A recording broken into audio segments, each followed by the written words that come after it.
Hi everyone, welcome back to Make Gaming Easy. In this video, I'll show you some easy steps on how to add friends in Subway Surfers. So without any further ado, let's get started.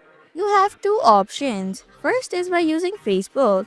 Tap on the settings icon from the top right corner of your screen. Now tap on the connect button below Facebook icon.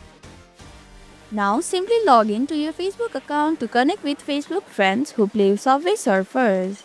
Now go to the home screen. On the home screen, look for the friends icon. It is usually found at the bottom of your avatar. Tap on it. Now tap on the friends button. Second one is without using Facebook. Tap on the add friends button. Then choose one option from here. You can either share your player ID or enter a friend's player ID or invite link. If you have your friend's player ID, enter it into the box. Next, tap on the player profile. After that, simply tap on the Add Friends button. If they accept your request, you will be able to see your friends in the friend list. And that's how you can add friends in Subway Surfers.